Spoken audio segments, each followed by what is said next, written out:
Hi everyone, welcome to Photoshop Lab 2.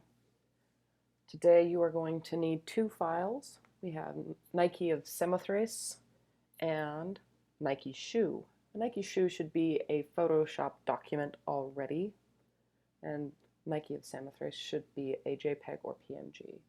Today we're going to cover selection tools and making a selection. We're also going to more deeply go into paths which are created with the pen tool, and we'll do some review of adjustments. All right, when you're ready, let's open those two files that you have downloaded.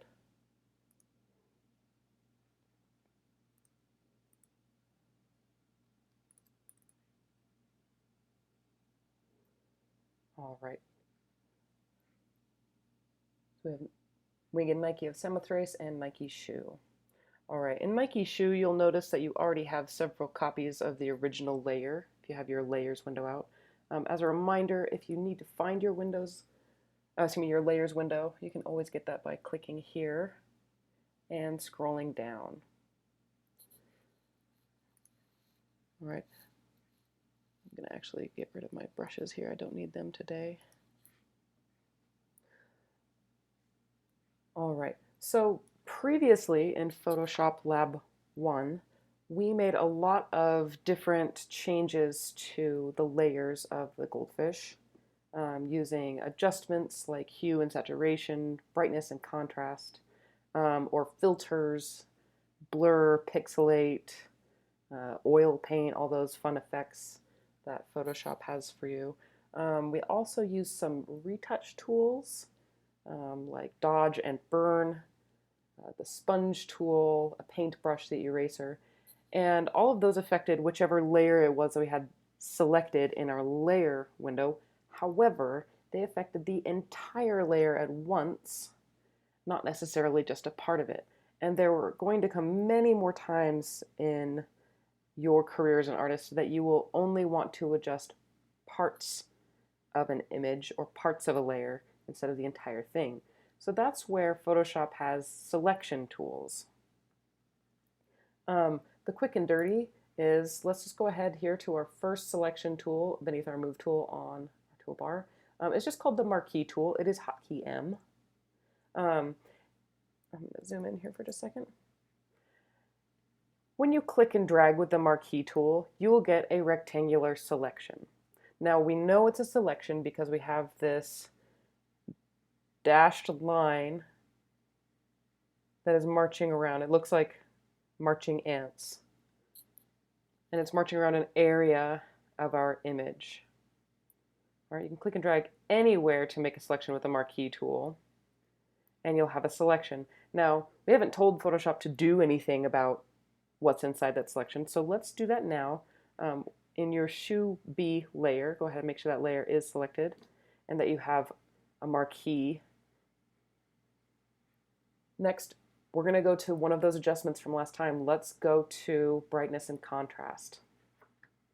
All right, now when I change the brightness or the contrast, Photoshop knows to stop those changes at the edge of the selection. Go ahead and hit OK. We're going to make a mess of this first shoe. That's why we have a couple. All right. In order to move on and work on another piece of the image, we have to deselect. All right, so that is Command D. You can also use Control D if you are on a PC. All right, so now if we were to make another adjustment, if we selected hue and saturation and we began dragging that around, it is affecting our entire layer.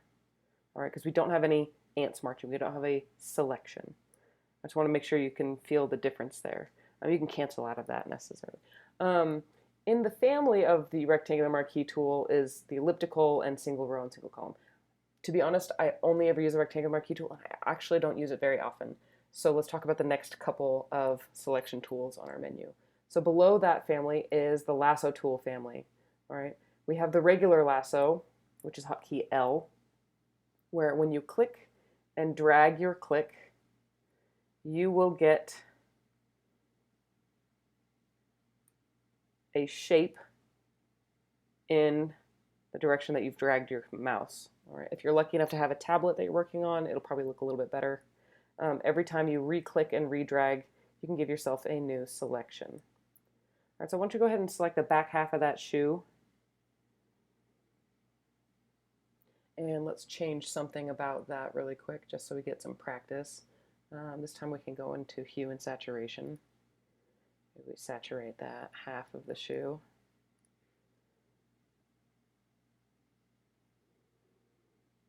All right. Related to the regular lasso tool is the polygon lasso tool. Now, instead of clicking and dragging that click and not letting go, this is a tool, we can hit Command D to deselect, where every time you click, it creates a straight line from the previous click. So this is like a dot to dot kind of game. And I will just completely surround that previous selection. When you make it back to your original starting point, the ants will begin to march. You have to get all the way around there to have a selection. Now, this happens to a lot of people with this tool, unfortunately. I'm going to deselect really quick. Some people start making a selection and then their table gets bumped and they accidentally make a huge crosshair problem. It's not going to be pretty. It's not where they intended to be clicking. It's not a selection they wanted to make. And so then they come up here and they try to change tools and they try to click on things and nothing is working. I can't even click on any tools and now I have this absolute polygon hell going on. It'll happen to you one day, trust me. When this happens, you can either try to remember where your path began and close it off and then use your hotkey Command D or Control D to deselect, or you can simply hit the escape button. Just want to let you know how to get out of that because it is awful when it happens the first time. You feel absolutely helpless. All right, so with this one, let's go ahead and make a selection that covers a little bit of the area of our previous selections. Little polygon. And we will change the color balance of that selection, just in any way that you can just show that you've been making some changes, some progress. And hit OK.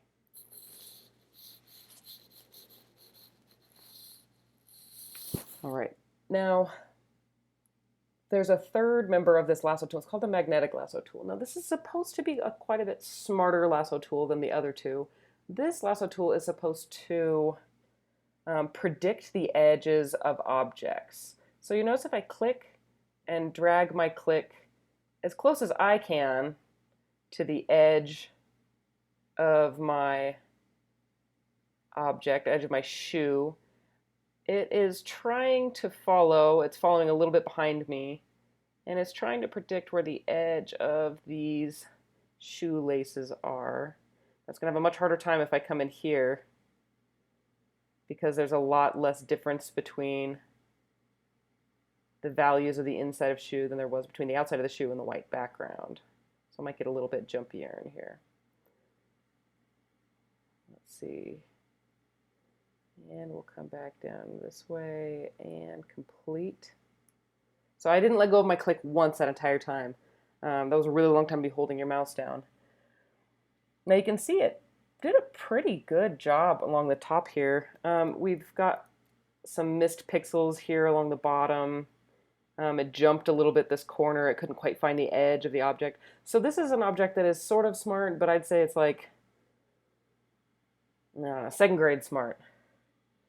It gets you pretty far. It's got some logic to it, but it doesn't know how to be precise. It's not very accurate yet. All right, so now if we were to make adjustments here, we could go to filter and noise and add noise and make it look like it was on an old television.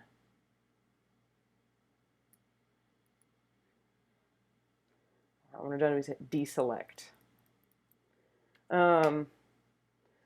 So those are our first couple families of tools of selection. However, what I really, really want you to know and get good at, and I will kind of force the issue throughout the rest of the labs for the course, is the pen tool to create paths. All right. Now, this tool is not very intuitive. It takes a little bit of practice to get good at, which is why we're going to spend pretty much the entire lab using it here in just a moment. After we're finished with the shoe, we're going to go to the Nike of Samothrace image and then practice the pen tool. Go ahead and hide shoe B on our layer palette. So we're back to shoe A. And then I want you to get your paths palette or paths window. You can get that by clicking here on window and then scrolling down to paths. And you'll notice, since I gave you a Photoshop document, that I have pre-drawn 3 different paths for you. There is total shoe, shoe top, and shoelace and liner. All right. So first, let's go to total shoe. Notice when we click on it that we get this fun blue line. This isn't ants marching. This isn't a selection yet. What this is the path. All right. So the path was drawn with this tool right here called the pen tool. If you hit key P, you'll be in the pen tool. I don't necessarily want you to be in the pen tool just yet though, but that is your hotkey to get there. 2 steps below the pen tool are our selection tools for paths directly. So these aren't selection tools like the Marquee is a selection tool. These are path selection tools. All right. I want you to go ahead and make sure you have the white arrow key selected. And then I want you to click somewhere along this little blue line of the total shoe path. And what you should see is a bunch of squares along the path that are connected by that blue line. And they each have something called handlebars coming out. So the squares are called anchor points. This set of circles and a bar is called handlebars, and they come out of every anchor point that has a curve to it. And then what connects them is the path. All right, we're going to learn how to draw one of these, and that's the part that kind of gets a little bit awkward, is learning how to draw them. Learning how to play with them is really fun, and we're going to do that first. So you notice if you click on one, it highlights it. That will allow you to adjust it, to move it, to turn the handlebars. I don't necessarily want you to mess with it just yet. Let's go ahead and delete and change some information on this layer. So go ahead and deselect the path just by clicking somewhere else inside the path window, just down here in the gray. Reselect total shoe. Let's make sure we're on the correct layer. Let's go to shoe A. Now we'll return back to the path window, and down here you see a little circle of what looks like marching ants. This is how to make a path into a selection. Load path as selection. So go ahead and click that.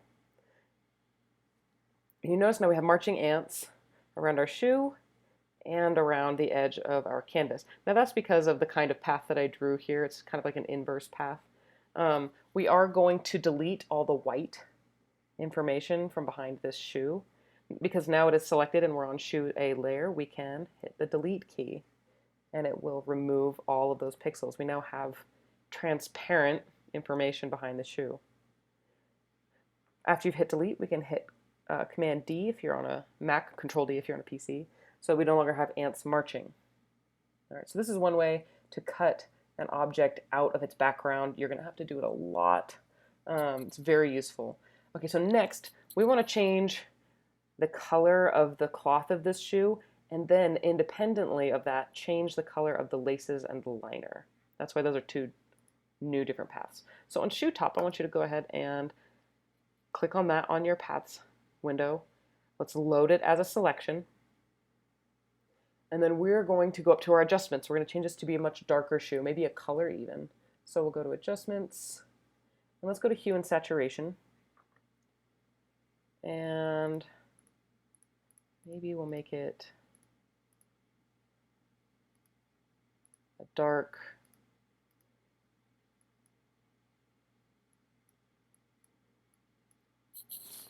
red. You know what, honestly, I don't care what color you make it. Go ahead and make it a color that speaks to you, that feels like a shoe that you would wear. I kind of like this very neutral feeling, earthy green. I'm going to keep with that. All right, so that was by adjusting my saturation, my lightness, and my hue all at the same time. And once you're finished, go ahead and hit OK.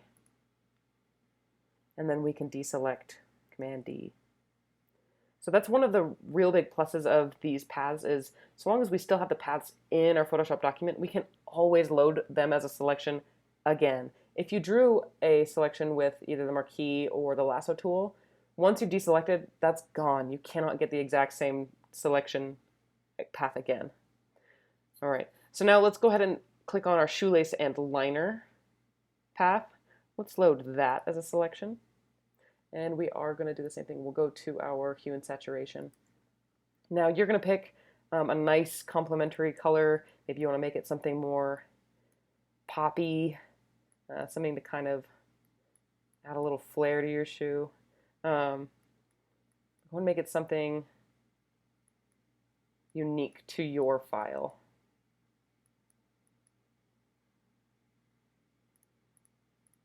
I gotta explore just, oh man, that green was cute. I guess I'm in a green kind of mood today. When you're finished choosing a color and adjusting its how saturated it is or how light or how dark it is, go ahead and hit OK. And then deselect.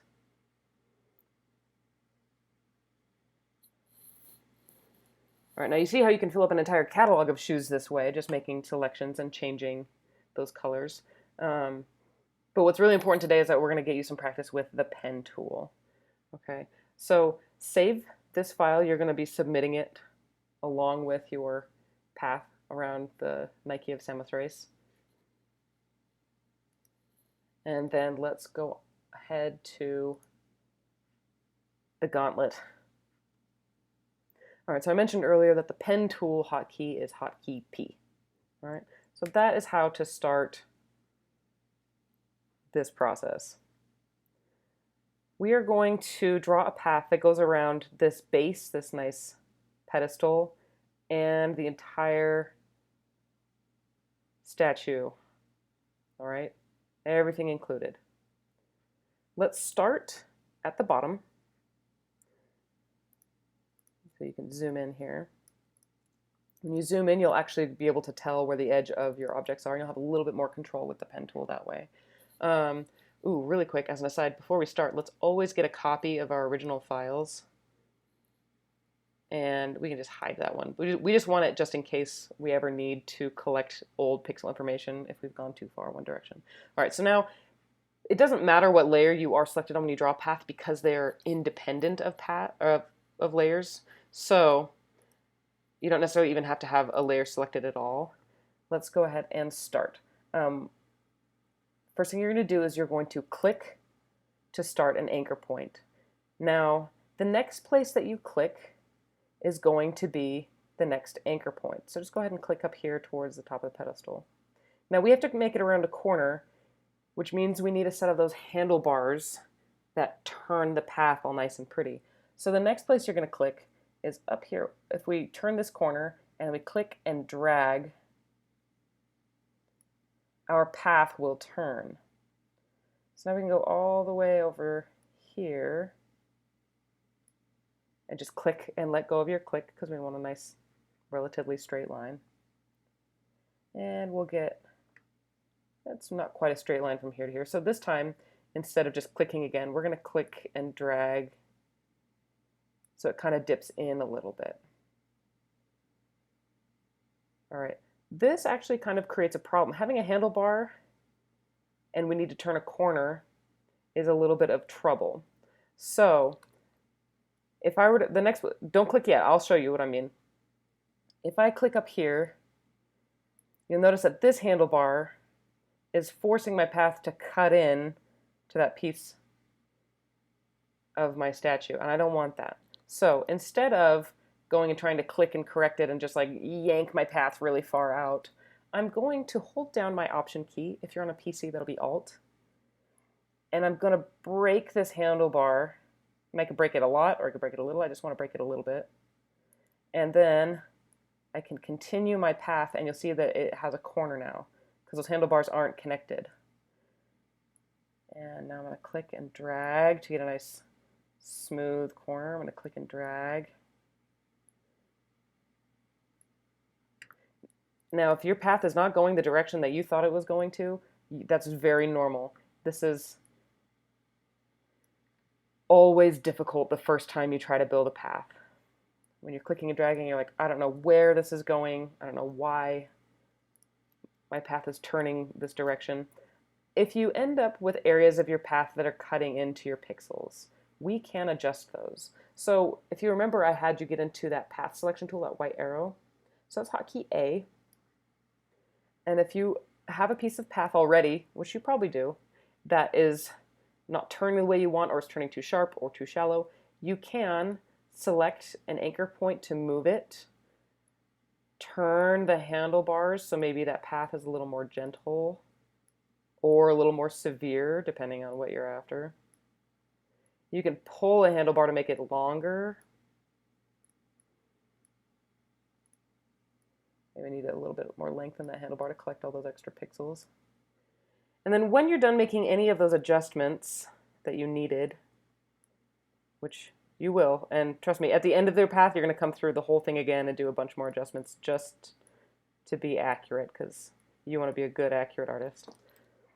You can hit P again, and if you hover your cursor over the last anchor point that you placed, and you click and drag, you will continue the path that you had started.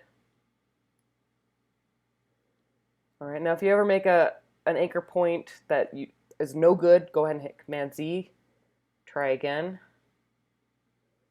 I can't quite tell where the edge, oh look, the edge is right here. It's so soft. So this is like an example of a place where that magnetic lasso tool wouldn't be able to find this for beans.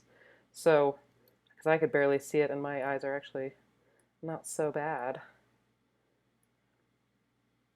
The light's just hitting the edge of Nike's leg so well. All right, so I've come to a place where I need a corner a little bit to go around that little bit of extra curve of cloth. And so I'm going to hold down that Option key. The one that broke the handlebars earlier, it can give you a handlebar if you click and drag on an anchor point with your pen tool. Let's see. I'm doing a little bit of guesswork here because this is pretty far zoomed in. So remember to click.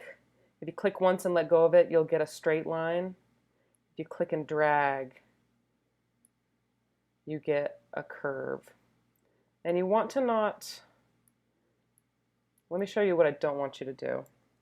I don't want you to come here and go click, click, click, click, click, click, click, click, click, click, click, like it's just like a teeny tiny dot to dot. This tool is so much more powerful than that, and having those curves is what's going to make you a better artist. Doing this kind of click, click, dot to dot is kind of like walking your bike a mile instead of riding it. You'll still get at the end of the mile, but you're not using the tool that was available to you. So make sure to have nice long paths and try to follow those curves using handlebars, not teeny tiny segments. Let's see, that looks like there. All right, I need to turn this corner, so I'm going to click and drag. And I need this handlebar to be disconnected, so I'm going to hold down Option and break it. And I'm going to click and drag to get around a corner.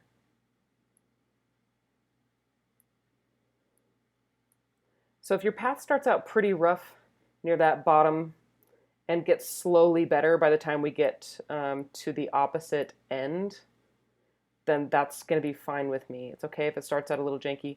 What's important is that it improves, because we're going to use paths in almost every lab. So I want you to just try to get good, or at least get medium today. So remember, if you need handlebar, go ahead and hold down that Option or Alt key. If you need to break handlebars, that's when you hold down that Option or Alt key. It's kind of a little modifier. And just click and drag for all the nice curves.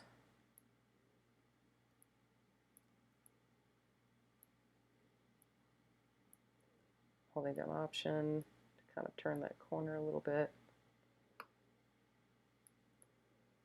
This pen tool is also shared by the other Adobe programs.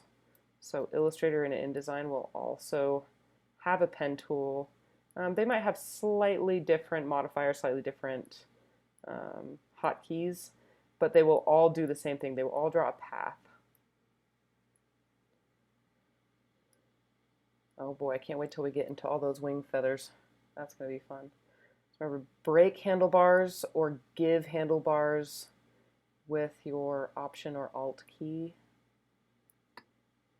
Drag for nice curved paths.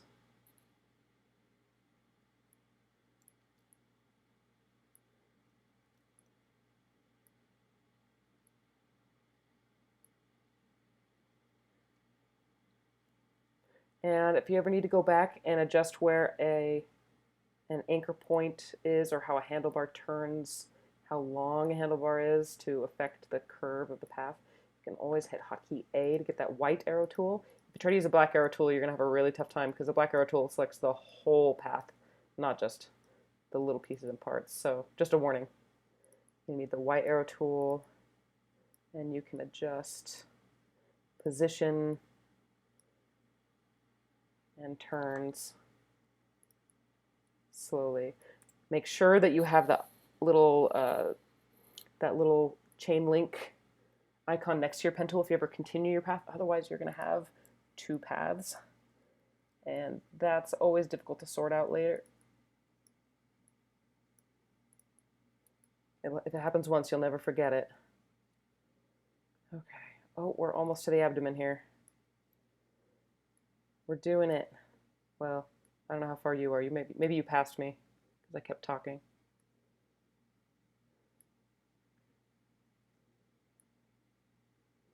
There's a little bit of highlight on the end of some of these folds that I'm trying not to delete by cutting into very much.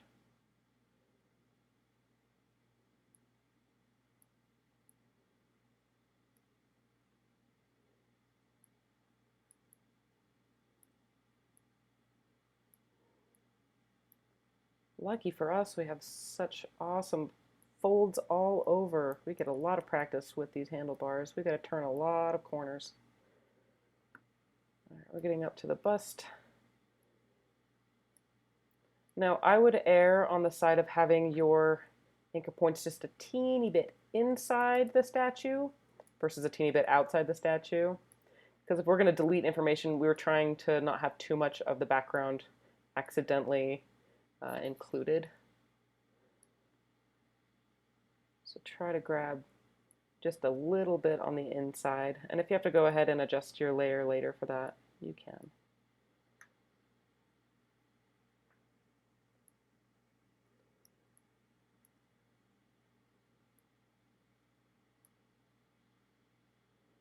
I'm not sure exactly what this information is back here, but it looks like it's part of the statue, so I'll put a little path around it to grab it.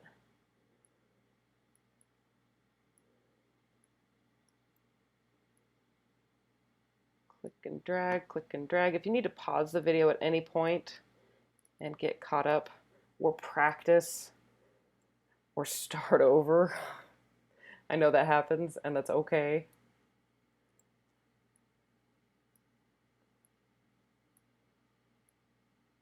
If you're in the classroom doing this lab, there's a lot of starting over. There's a lot of cleanup that happens, especially on the first day with the pen tool. There's nothing to be embarrassed about. It's not like painting. It's not very intuitive. It's not using a tool like a brush or a pencil. You can tell I was about to say a pen, and then I had to correct myself because it is the pen. A pencil. All right, so we're now in these big, long turns, so we can have anchor points really far apart. Actually, I'm going to even have that one a little bit further up. Long handlebars make for big turns.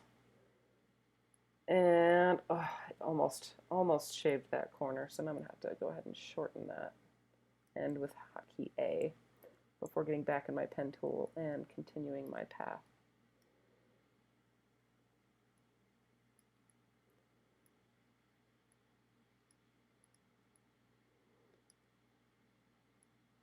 So click, drag, hold down Option, turn a corner, click, drag.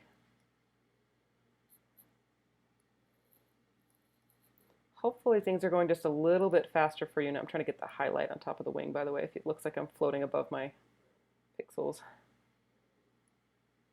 Like I'm not following my own directions.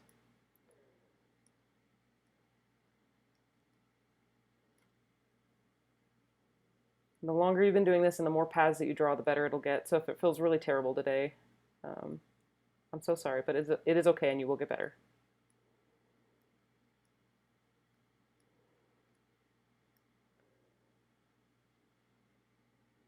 I'm just using my scroll wheel on my mouse to kind of navigate me around. Every now and again I have to hold down my space bar and kind of drag myself through the image. Now you can really see me kind of hanging onto the inside of the pixels here instead of accidentally getting much of the background.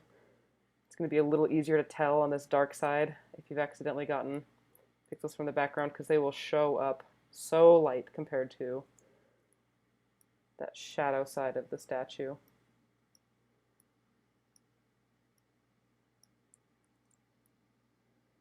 That was me backing up because I just don't like how I'm turning this corner.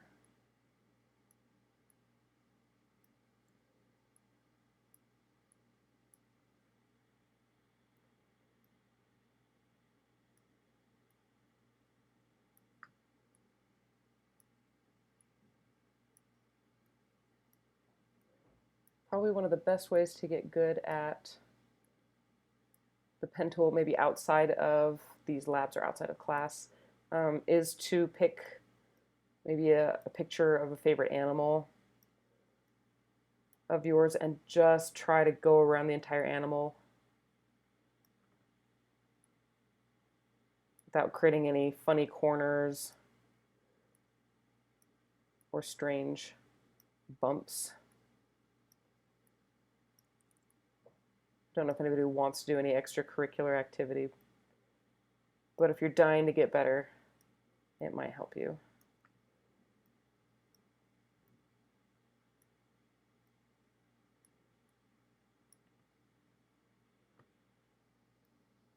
Oops, see that one? I gotta turn a little bit of a corner here.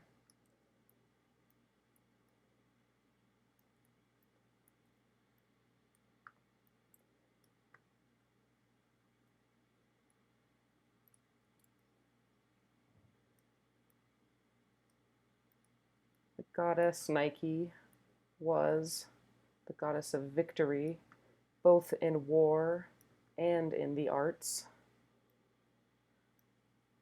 I'm fairly certain that's why the shoe and sporting goods company chose her as their name.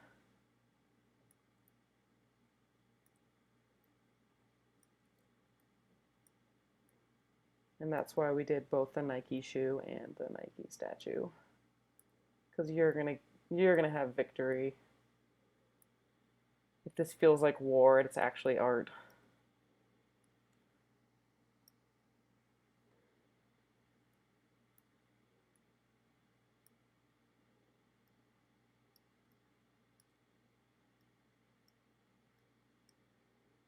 I'm starting to get closer to the base here.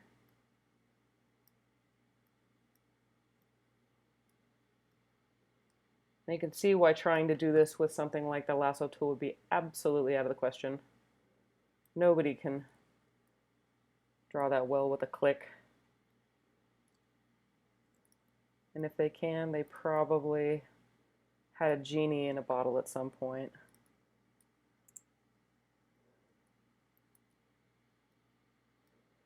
Now it's worth noting that you could leave this path at any point. You could stop working on it. You could maybe join another tool, start working on another image, and then when you come back, it will be in your path window under work path.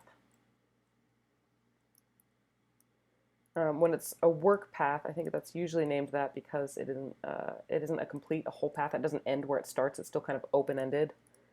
You have an anchor point that's not connected at the end.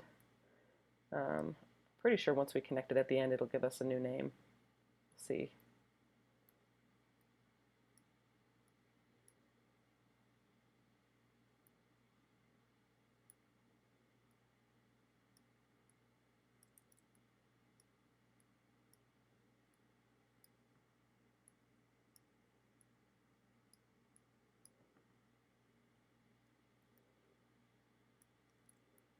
Getting down to the bottom of this drapery. I'm going to break this handlebar to give myself a corner. Turn that a little sharper.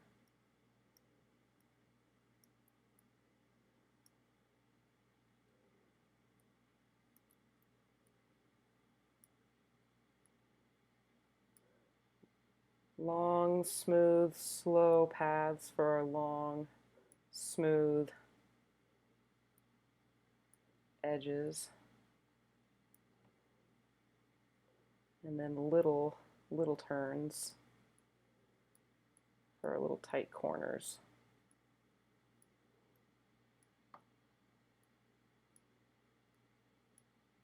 And the better you can cut images out of photos, the better you can put them in new ones, which is a huge part of this class, combining photos together.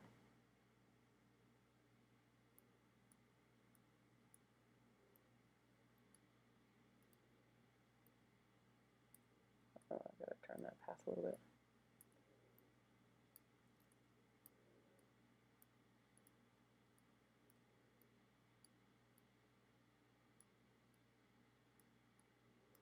I'm getting down here near the base.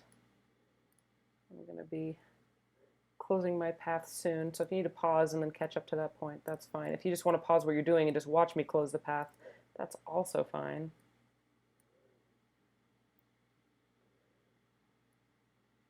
Right, so now I'm getting to the corner.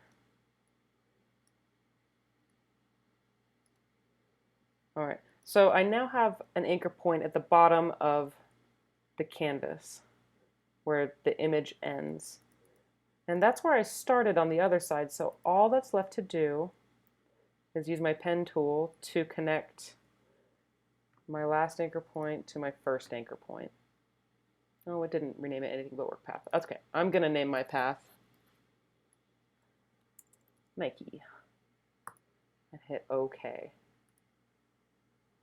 Now once you have completed your path, if you deselect it anywhere, it's not gone. Don't panic. You worked a really long time on that, I know, so don't panic. It's still in your path window. If you have it selected and you hit delete, if you have it selected with your path selection tool and you hit delete, you're in big trouble because then you've actually deleted it, then it's actually gone. So just be aware of when you're hitting your delete key, make sure you know exactly what it is you would like to be removing. All right, so at this point, I would load that path and I would go through and just do a little bit of cleanup in areas where I think I should maybe shave off a couple pixels to avoid collecting too much background.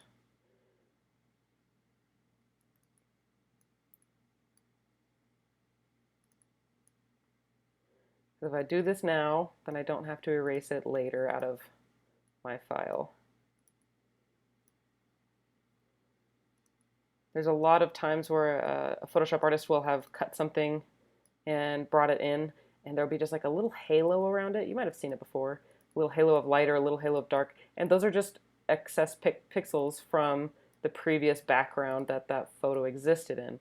And so we're kind of trying to avoid that. It kind of feels like an amateur mistake, and we're going to be better.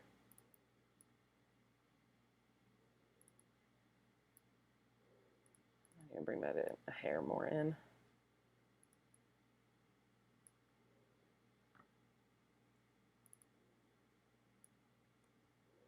And notice that each of my anchor points has to actually fall on the corner of a pixel.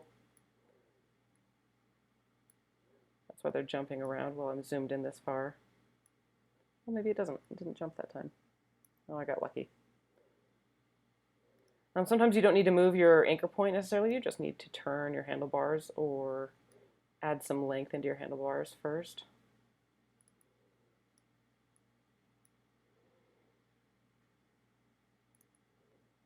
This act of cleaning up is going to save you a lot of time, I promise.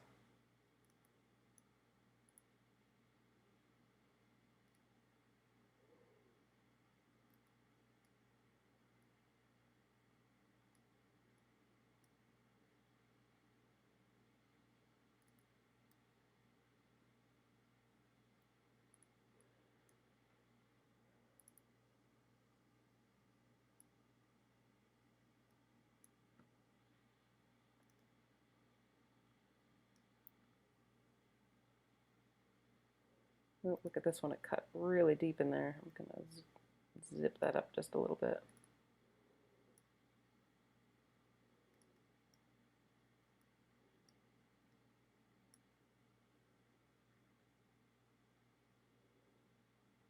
Your path is going to be very different, so the adjustments you're going to make to it will be unique.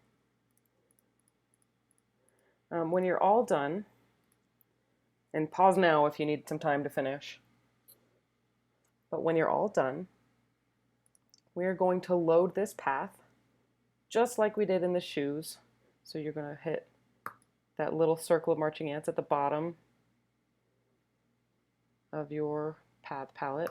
We'll go to layers, and in background copy, we can either decide to delete the background out from behind Nike, or we can maybe change something about Nike. Let's actually do both of those.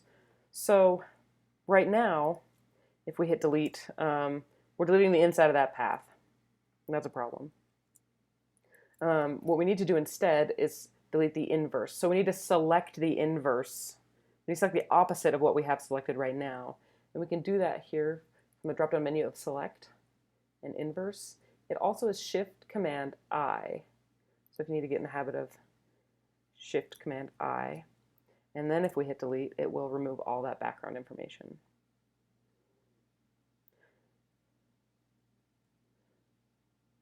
All right, actually, I want to try one different thing. So go ahead and hit Control-Z. This is another way to learn. All right. And hit Control-Z again until you just have Nike selected, not the back of the ants shouldn't march around the edge of your canvas anymore, just around Nike. While you're inside Nike, I want you to click on your rectangular marquee tool or your lasso tool. We're not actually going to use those tools, but in order to do what we're about to do, we actually have to be in a selection tool while we right click inside of a selection. Once you've been able to do that, you can layer via copy or layer via cut. Let's layer via copy for now. And then you notice that it took everything that was inside that selection and placed it in a brand new layer. It copied it into a new layer. All right, now I turned off that background layer because I don't want to see it anymore. And in this brand new layer, I'm going to make a couple adjustments because I just want it to appear slightly different. So we're going to go to Image, Adjustments, and it doesn't have to be selected anymore because this is the only pixel information that's on the entire layer. I don't need ants marching. And I want to change, it's very warm and golden. I want it to be slightly less warm and a little more bronzy red. Something like that. Change kind of the color and value. Maybe a little darker too. Maybe not a little darker. Maybe a little darker alone. I'll change it back to 0. Now I can double check those changes with preview, take away some of the saturation, and hit OK. Now if I were to turn that background layer on again, you'll see that it appears very differently on that background now that I've changed the colors. This is something that I want you to do before you save the file. That way, at a quick glance, I can see that you've made the changes, and then at a slow glance, I can go in and admire all of that beautiful path that you made. All right, so you'll have saved your Nike shoe Photoshop document and your Nike of Samothrace Photoshop document, and submit them both as PSDs. I'll see you in Photoshop Lab 3.